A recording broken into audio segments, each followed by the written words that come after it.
시간에는 아픈가 나쁜가라고 주제 가지고 주의 말씀을 함께 듣도록 하겠습니다. 1991년 처음 목회할 때에 한두통으로 크게 고생했던 적이 있습니다. 머리가 아플 때에는 속이 쓰릴 정도로 두통약을 먹었음에도 낫지가 않았습니다. 특별히 새벽에 되면 머리가 더욱 아팠습니다. 당시 새벽기도를 가려고 배터리를 넣는 알람 시계에 알람을 설정해 놓았습니다. 평소에는 그 알람 시계에서 초침이 움직이는 소리가 거의 들리지 않았지만 머리가 아픈 그 당시에는 무척이나 크게 들렸습니다. 그 소리가 얼마나 크게 들렸는지 초침이 움직일 때마다 머리가 울렸습니다. 머리가 깨질 듯이 아팠습니다. 초침이 움직이는 소리를 도저히 견딜 수가 없었습니다. 그래서 알람 시계에서 배터리를 뺐더니 시계가 멈췄고 초침 소리가 더 이상 들리지 않았습니다. 덕분에 겨우겨우 잠에 들 수 있었습니다. 머리가 아프기 전, 즉 평소에는 초침이 돌아갈 소리가 거의 들리지 않았습니다. 너무 작았기 때문이죠. 그러니 어떤 활동을 하든 잠을 잘 때든 시계가 움직이는 소리는 전혀 문제가 되지 않았습니다. 그런데 머리가 아팠더니 평소에 문제가 되지 않았던 것들이 문제가 되었습니다. 같은 소리였지만 저희의 몸의 상태에 따라서 소리의 크기가 달랐고 소리의 영향력이 달랐습니다. 그렇습니다. 건강할 때에는 전혀 문제가 되지 않는 소리지만 몸이 아플 때에는 견딜 수 없는 소리가 되고 맙니다. 이를 일반에서 본다면 몸이 아프면 사람은 평소와 다르게 반응한다고 볼 수 있습니다. 머리가 아파서 초침 돌아간 소리가 너무 크게 들렸기 때문에 견딜 수 없어서 시계에서 배터리를 빼내는 것은 저에게 아주 자연스러운 일이었습니다. 그래야 편했기 때문이죠. 그런데 만약에 제가 많은 사람이 본 공공장소에서 초침 소리가 크다고 해서 시계에서 배터리를 빼내면 어떻게 되겠습니까? 사람들은 제가 머리가 얼마나 아픈지를 이해하지 못하기 때문에 뭐라 그럴 겁니다. 이상한 일을 한다고 그럴 겁니다. 손가락질하면서 제정신이 아니라고 질책하겠죠. 그러면서 사람들은 말할 겁니다. 저 사람은 왜 자기만 생각하지? 왜 다른 사람은 전혀 생각하지 않지? 왜 저렇게 이기적이지 하면서 나쁜 사람이라고 말했을 겁니다. 그런데 만약에 주위에 있는 사람 중에서 저처럼 편두통으로 인하여 머리가 크게 아팠던 경험이 있는 사람이라면 저보고 나쁜 사람이라고 말하진 않을 겁니다. 많이 아프구나 라고 말하겠지요. 여러 사람이 모인 장소에서 다른 사람이 하지 않는 이상한 행동을 하면 사람들은 어떻게 반응합니까? 그 사람들에게 바람직 않는 일을 한다고 손가락질을 합니다. 누가 그렇게 할까요? 그 사람이 하는 행동과 말에 초점을 맞추며 판단하는 사람입니다. 그런데 때로는 보통 사람과 다른 행동과 반응을 하는 사람을 보고 바로 판단하지 않고 살피는 사람이 있습니다. 어떤 사람입니까?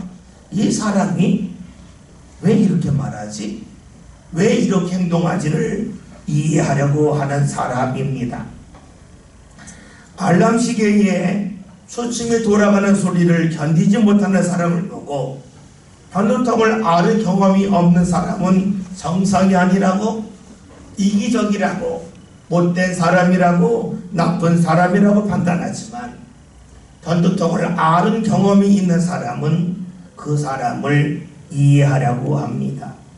그래서 시계 초침 소리 때문에 배터리를 빼는 사람을 보면서 이 사람은 나쁜 사람이 아니라고, 이기적인 사람이 아니라고, 이 사람은 아픈 사람이라고 말을 합니다. 그래요. 같은 말을 듣고 같은 행동을 보고 어떤 사람은 나쁘다고 말하지만 어떤 사람은 그 사람이 아프다고 말합니다. 상대의 겉만 보는 사람은 나쁘다고 말할 것이고 상대의 속까지 보려고 하는 사람은 나쁘다고 말하지 않고 아프다고 말합니다. 나쁘다고 여기는 순간에는 멀리할 때 생겨납니다. 나쁘다고 할 경우에는 더 이상 가까이 하면 아니 될 대상입니다. 그 상대가 미워지죠. 그 상대가 나에게 고통만 준다고 여길 뿐입니다. 그런데 상대가 아프다고 여기면 달라지죠. 아픈 사람을 보면 안쓰럽죠. 미워하지 않죠. 멀리하지 않죠. 그를 붙잡습니다. 제가 머리가 아팠을 때에 초침 소리가 저를 힘들게 했던 것처럼 사람들은 아플 때에 평소와 다르게 힘든 소리가 있습니다. 아프기 전에는 평범했던 소리인데 아프고 났더니 그 소리가 고통의 소리가 됩니다. 소리만 그런 것은 아니죠. 누가 하는 말도 그렇습니다. 누가 나에게 보여주는 행동도 그렇습니다. 내가 있는 상황도 그러합니다.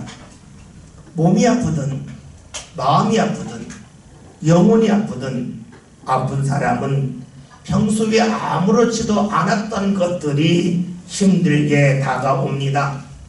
다른 사람은 평범하다고 하는데 아픈 자기에게는 그것이 고통일 뿐입니다. 누가 아프기를 원하겠습니까? 아프기를 원하는 사람은 하나도 없어요. 그런데 우리가 살다 보면 내가 원하지 아니했음에도 불구하고 내가 생각도 꿈도 꾸지 않았음에도 불구하고 삶에 아픔이 있습니다. 문제는 아플 때에 주위의 사람들이 내가 얼마나 아픈지를 모른다는 데 있습니다. 그러기에 아파서 하는 말과 행동을 이해할 수가 없죠. 그뿐만이 아니죠. 아파서 하는 말과 행동을 보고 나쁘다고 말합니다. 그렇습니다. 나의 아픔을 아는 사람은 없습니다. 그래서 아플 때에 나를 질책하는 사람은 많이 있지만 위로하는 사람은 적습니다. 그러기에 우리가 삶이 힘들다고 말을 하지요. 때로는 반대의 경우도 있습니다. 내가 아픈 것을 주위 사람들은 다 아는데 나 자신은 모를 때가 있습니다. 함께 알면 좋으련만 한쪽은 알고 한쪽은 모르면 서로 힘든 관계가 되죠. 사람들은 눈에 보이는 것을 중심으로 삽니다. 그러기에 아픈 것을 보고 아프다고 여길 수도 있지만 나쁘다고 말할 때가 많습니다. 그래서 아픈 사람의 상처를 치료하는 데 도움을 주기보다는 더욱더 아프게 할 때가 많이 있습니다. 이런 말씀을 듣다 보면 우리는 이러한 말을 자연스럽게 합니다. 저는요 다른 사람이 속을 볼 줄 몰라요. 아픈지 안 아픈지 내가 어떻게 알아요? 몸이 아픈 건 알아도 그의 마음이 아픈지 그의 영혼이 아픈지 어떻게 합니까? 라고 말하는 이가 있습니다. 또 어떤 사람은 말하죠. 아프면 아프다고 말하지 왜 말하지 않고 아픈 것을 표현하느냐 라면서 상대에게 책임을 돌리기도 합니다. 이런 두 가지 주장에 공통점이 있습니다. 상대의 아픔을 알면 돕겠지만 알지 못하기에 도울 수 없다고 하는 겁니다. 아주 일리 있는 주장입니다. 그런데 우리가 여기서 한 가지 물을 것이 있습니다. 정말로 상대를 알고자 하는 마음이 나에게 있었는가 하는 겁니다. 다시 말하면 상대의 겉이 아닌 상대의 속을 보라고 얼마나 힘썼는가라고 하는 질문을 자연스럽게 합니다. 우리가 잘 아는 시인 중에 나태주의 시인 불꽃이 있습니다. 이런 시죠. 우리 잘 아는 시예요. 자세히 보아야 예쁘다. 오래 보아야 사랑스럽다. 너도 그렇다 하는 겁니다. 여기서 우리의 눈을 사로잡는 것은 오래 보아야 사랑스럽다고 하는 시구입니다. 이 시를 반대로 본다면 오래 보지 않고 얼핏 보면 사랑할 수 없다는 거예요. 사랑하려면 오래 보아야 된다는 겁니다. 오래라고 하는 것은 그냥 시간적으로 오래 보았다는 것을 말하지 않아요. 잠시 보면 거치 보여요. 그 사람을 자세히 오랫동안 보면 왜 그런 행동을 했는지 그의 마음이 보여요. 다시 말해서 사랑한다는 것은 무엇일까요? 언제 사랑할 수 있을까요? 그의 겉모습, 그의 행동과 말만을 보는 것이 아니라 그의 속을 보아서 왜 이런 말을 했는지, 왜 이런 행동을 했는지를 보아야만 사랑할 수 있다는 겁니다. 여러분, 잠시 보면 틀린 행동을 보고 나쁘다고 말합니다. 그러나 오래 보면 상식에 어긋난 말과 행동을 해도 이런 마음이 있으니까, 이런 아픔이 있으니까 이렇게 표현하는구나 하는 것을 알게 됩니다. 다시 말해서 아파서 하는 말인지 아파서 하는 행동인지를 알 수가 있습니다. 그렇습니다. 우리가 이 세상을 살아가면서 상대의 겉만이 아니라 속을 보려고 할 때에 그 사람을 사랑할 수 있습니다. 마음에 들지 않는 말과 행동을 하는 대상을 보면서 쉽게 겉을 보고 나서 나쁘다고 말할 수도 있겠지만 오래 살피면서 아프구나, 아파서 그렇구나 할 수도 있습니다. 여러분, 누가 사랑할 수 있습니까? 상대를 귀히 여기기 때문에 오랫동안 볼 수 있는 사람입니다. 겉만 보지 않고 어떤 마음과 생각을 갖고 그런 말과 행동을 했는지를 살피는 사람이 상대를 사랑할 수 있습니다. 성경에서는 하나님이 사랑이라고 말씀합니다. 왜 하나님의 사랑이십니까? 우리가 잘 아는 사무엘상 16장 7절에 이런 말씀이 있죠. 사람은 외모를 보거니와 나 여호와는 중심을 본다고 주께서 말씀하셨습니다. 외모를 본다고 하는 것은 사람의 말을 듣고 판단하고 사람의 행동을 보고 평가하는 것을 말하겠지요. 중심을 본다고 하는 것은 그 속을 보는 겁니다. 왜 이런 말을 했을까? 왜 이런 행동을 했을까를 살피는 것을 말하지요. 사람들은 내가 마주하는 사람의 말을 듣고 행동을 보고 판단합니다. 그런데 하나님은 중심을 보시기에 왜 이런 말을 했을까? 왜 이런 행동을 했을까를 살피시고 아신다는 겁니다. 나태주 시인의 말대로 한다면 하나님은 우리를 오래 보십니다. 오래 보시기에 우리를 사랑합니다. 사람은 우리를 오래 보지 않습니다. 그러기에 사랑하지 못합니다. 하나님은 우리의 중심, 우리의 속을 보십니다. 즉 우리를 사랑하십니다. 사랑하기에 우리가 잘못된 행동을 할 수 있고 잘못된 말을 할 수 있지만 주께서는 너 나빠, 그러니까 너를 가까이 할 수 없어 하지 아니하시고 너 아프구나, 너 아프구나 하시면서 우리를 얼싸 안으시죠. 아파서 우리가 해야 할 것을 못할 때가 있습니다. 생각해 봅시다. 아주 더운 여름입니다. 온몸에 땀이 납니다. 그런데 앞에 넓고 시원한 바다가 있습니다. 어떠합니까? 그 바다가 있는 것을 보고 뛰어들어가고 싶어요. 바다가 있는 게 복이에요. 자신의 몸을 시원하게 만들기 때문이죠. 그런데 몸에 상처가 있으면 어떠합니까?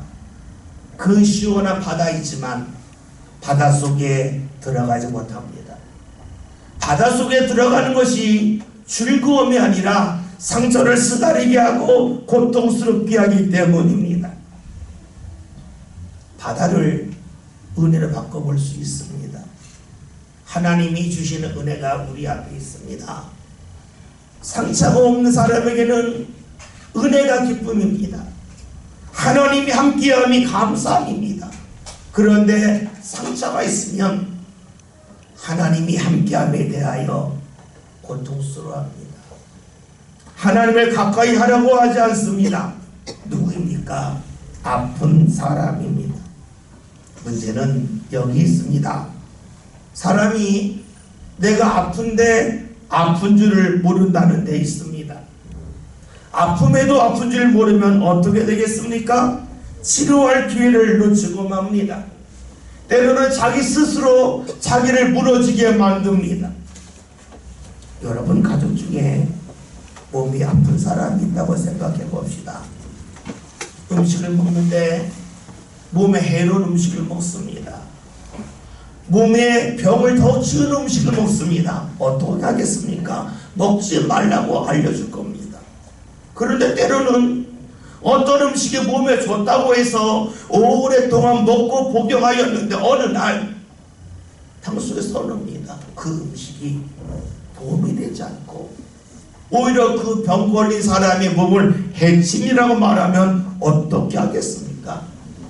지금까지 가까이 했던 거지만 먹지 말라고 하지 않겠습니까?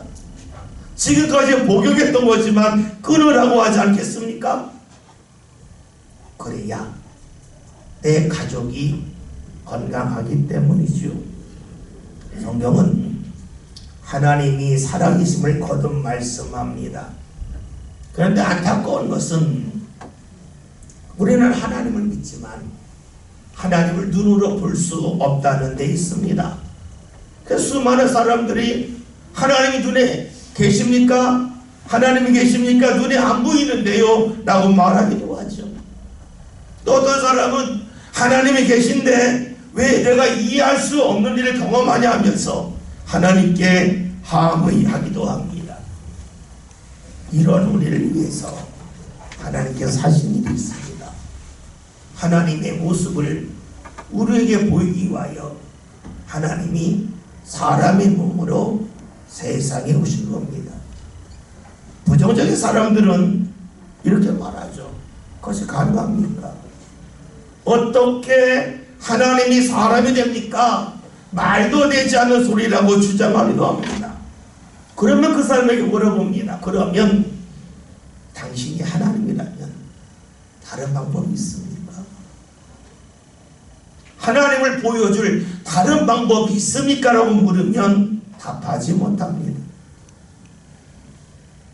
하나님이 사람이 되는 그 일에 대하여 즉 겉에 초점을 맞춘 사람은 하나님을 믿을 수 없습니다. 하나님을 누가 믿을 수 있습니까? 하나님이 왜 그렇게 하셨는가?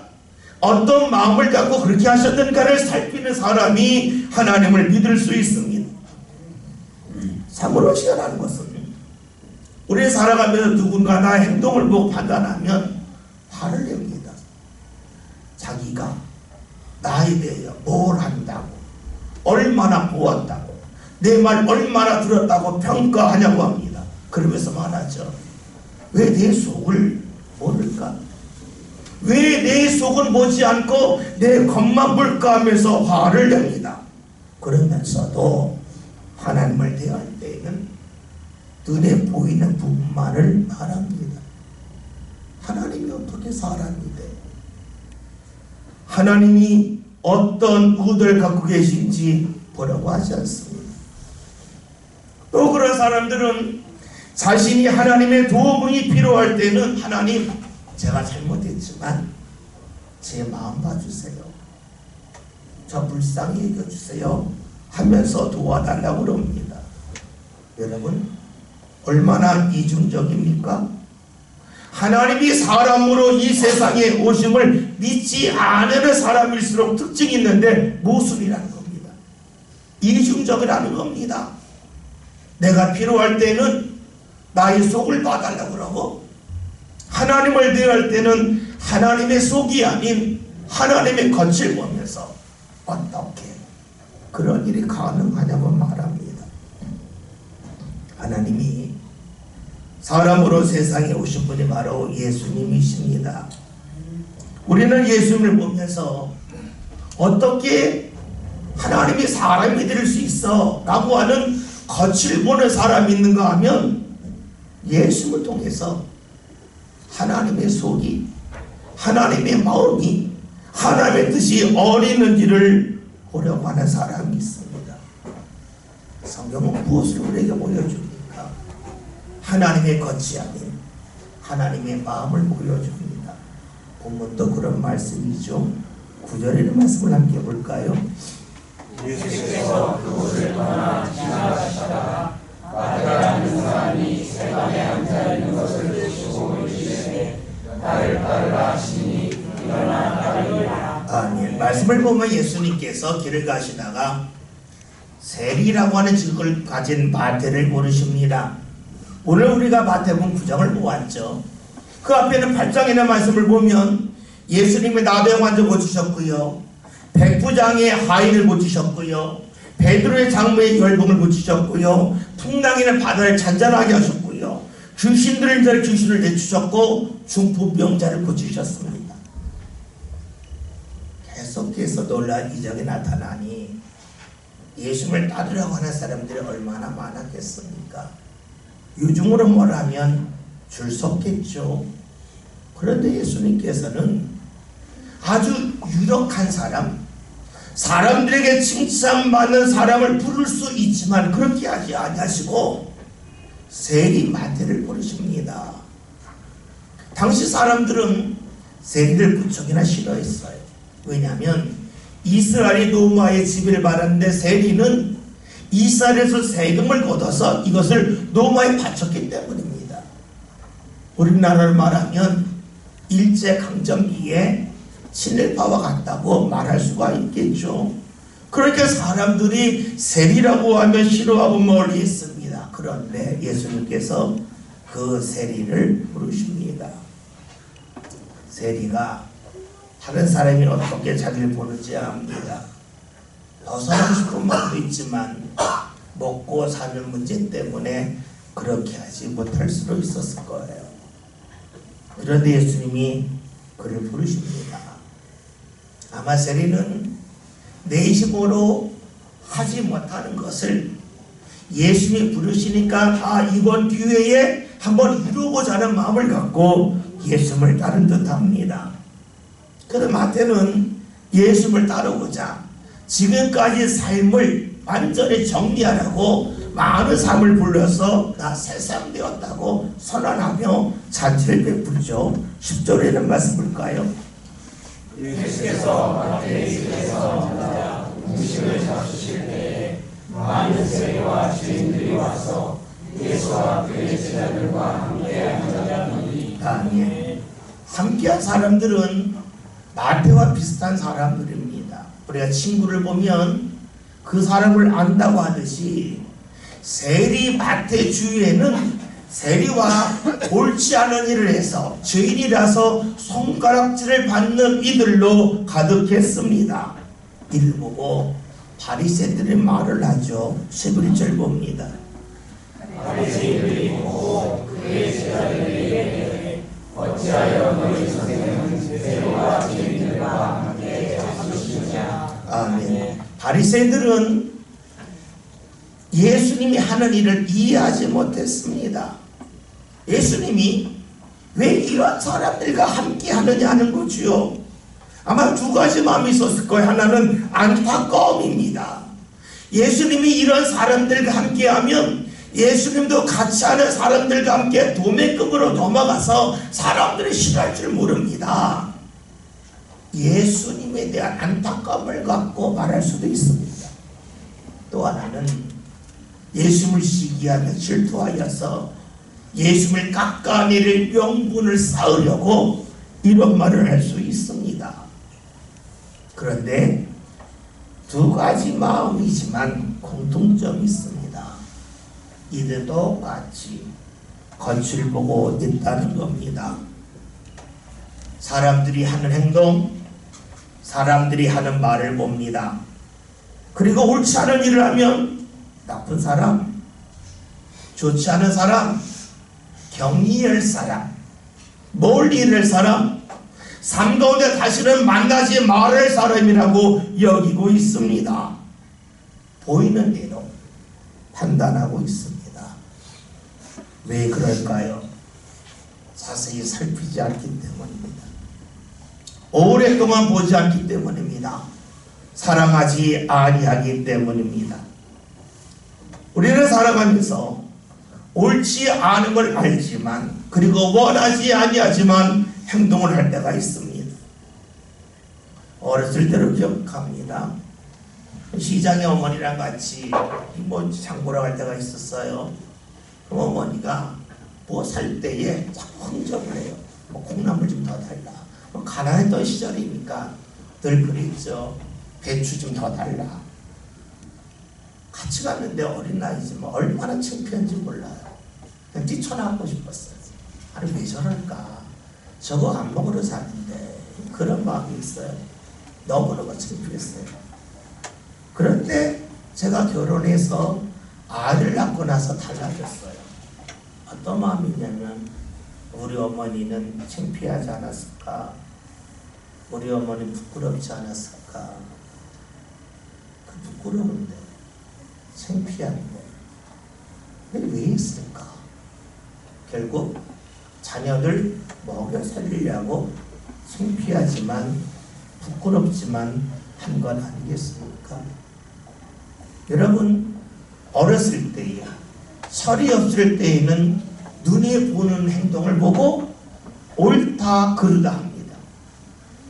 철이 좀 나면 달라지죠. 왜 그랬을까? 왜 그렇게 했을까를 살핍니다. 다시 본문을 봅시다. 바리새인들이 지금 마태와 함께한 세리들, 죄인들, 그리고 예수님을 함께 보면서 잘못됐다 그럽니다. 겉만 봅니다. 세리가 왜 세리 짓을 할까?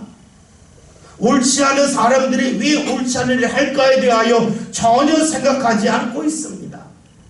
겉만 보고 있어요. 그러니 손가락질하고, 그러니 멀리하고, 그러니 함께할 대상이 아니라고 여깁니다. 사실 우리는 그렇게 살 때가 많이 있죠. 자녀들이 사춘기 때가 되면 이해할 수 없는 행동을 합니다. 생각하지 못했던 말을 합니다. 그때에 왜 저런 말을 해? 어디서 배운 걸까? 친구 잘못 사귀었을까? 애가 삐뚤어졌을까? 라고 생각할 수 있지만 쉽게 보면 왜 저런 말을 할까? 어디가 아파서 저럴까? 생각할 수도 있습니다. 여러분 봅시다. 우리의 삶에 갈등이 어디 있습니까? 그것은 속을 보지 않고 겉을 보기 때문입니다. 그런데 예수님은 어떻게 하셨습니까? 모든 사람들이 겉을 볼 때에 겉이 아닌 그의 중심을 보십니다. 그러니까 옳지 않은 일을 한다 할지라도 이유가 있구나. 버릴 대상이 아니구나. 아파서 그러구나 하시면서 그와 함께 하십니다. 그래서 주께서 이렇게 말씀을 하시지요. 12절 함께 봅니다. 예수께서 들으시고 있으니 건강한 자에게는 의사가 쓸데없고 병든 자에게야 쓸데있느니라. 아멘. 예수님은 지금 의사에 대하여 비유하여 말씀하십니다. 그런데 우리가 이런 논리로 하면 이렇게 말할 수가 있습니다. 빵이 배고픈 사람에게는 필요하고 배부른 사람에게는 빵이 필요하지 않다라고 말해도 됩니다.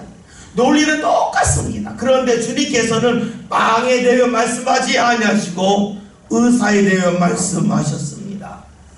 왜 빵이 아닌 의사에 대해 말씀하셨을까요? 주님은 아셨습니다.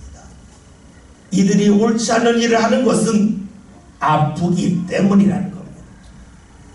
아프기 때문에 옳지 않은 일을 하니까 나쁘다고 해서 버리지 말고 아픈 대상이니까 치료해야 된다는 겁니다. 겉이 아닌 속을 것입니다. 사랑하시기 때문이지요. 이 세상에 완벽한 사람은 하나도 없습니다.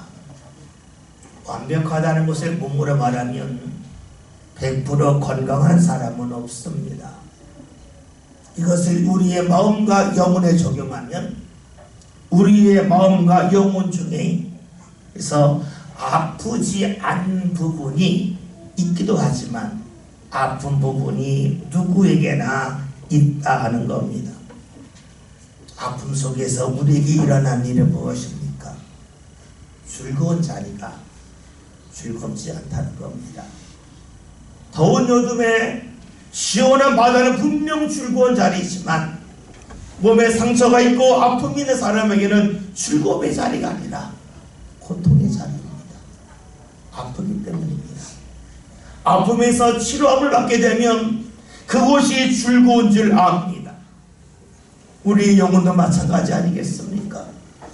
우리의 영혼이 아프고 상처가 났을 때에 하나님 앞에 나오는 것이 즐거움이요 하나님의 뜻 가운데 사는 것이 우리의 삶의 유익이지만 우리는 이것을 알지 못합니다. 오히려 멀리하고 맙니다. 여러분 보세요. 살면서 누군가 맛있는 음식 먹으러 가자면 기분이 좋죠. 괜히 신이 나요. 그런데 속이 좋지 않아 체했을 때에 속이 막혔을 때에는 좋은 음식, 맛있는 음식 생각나지도 않습니다.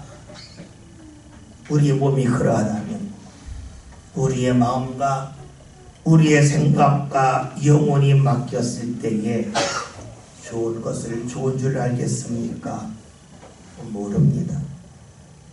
하나님이 좋은 분이고 하나님이 함께한 일에 복된 일이지만 그것을 알지 못합니다. 은혜가 은혜임을 알지 못하지요. 겉을 보는 사람을 향하여 속을 보시는 주님께서 마지막으로 이렇게 말씀하십니다. 13절 봅니다. 너희는 가서 내가 긍휼을 원하고 제사를 원하지 아니하노라. 자신 뜻이 무엇인지 배우라. 나는 너희를 부러운 것이 아니요 죄를 부러워하노라 하시니라. 아멘. 지금 예수님 하신 말씀은 하나님이 원하시는 것은 눈에 보이는 제사가 아니라 눈에 보이지 않은 마음에 긍휼이 있기를 원하다는 겁니다. 왜 그럴까요? 하나님을 만나려면 하나님에게 주파수를 맞춰야 되기 때문에 그래요. 하나님은 우리의 잘못됨을 보면서 나쁘다고 말하지 않고 아프다고 말씀하세요. 다시 말하면 우리를 사랑하세요. 우리를 긍휼히 둘러보셔요. 그러기에 우리가 그런 마음을 생길 때에 하나님을 제대로 만날 수 있어요. 그래서 주께서 주시는 말씀이 하나님이 원하시는 것은 긍휼이다. 마음이 달라지는 거다. 그리고 제사가 아니라고 하십니다. 제사를 하지 말라는 것이 아닙니다. 눈에 보이는 행동을 하기 전에 우리의 속이 달라져야만 하나님이 기뻐하심을 말씀하시죠. 그러면서 주께서 말씀을 하십니다. 의인이 아닌 죄인을 부르기 위하여 왔다. 다시 말하면 의사에 관한 말로 하면 나는 아픈 사람 치료하기 위하여 왔다는 겁니다. 아픈 사람을 향하여 나쁘다고 정죄하지 않겠다는 겁니다. 아프니까 아픈 거고 아프니까 좀 다른 말을 하고 다른 행동을 하는 거다 하는 것을 말씀하고 계십니다. 여러분, 주께서 오신 이유가 어디 있습니까? 우리의 아픔을 치료하기 위함이십니다. 아픔이 치료되어야 좋은 것을 좋은 줄 알고 은혜를 은혜로 알기 때문입니다. 이제 성탄이 얼마 남지 않았죠. 예수님이 오신 날입니다.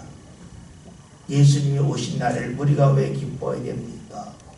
그는 예수님께서 우리의 거치한 이 속을 보고 계시고 우리를 사랑하시기 때문입니다. 우리가 옳지 않은 말을 할 수는 있고 행동을 할 수 있지만 주께서는 너 나빠하지 아니하시고 너 아프구나, 너 아프구나, 나와 같이 하자, 나와 같이 하자, 주께서 말씀하고 계십니다. 그리고 그 주님이 우리에게 오실 때 일어나는 일이 무엇입니까? 그것은 나도 모르게 주님을 따라가는 겁니다. 다른 사람을 보면서 나빠하지 아니하고 아프구나, 다른 사람을 향하여 왜 이럴까 구제불능이나 하지 않고 얼마나 아프길래 주의 눈으로 보게 되겠죠. 오늘 말씀 제목이 아픈가입니다. 여러분, 주님이 함께 하실 때에 우리 눈에는 나쁜 사람이 없습니다. 아픈 사람만 있을 뿐입니다. 주님이 함께 하지 않으면 아픈 사람보다는 나쁜 사람만 가득할 뿐입니다.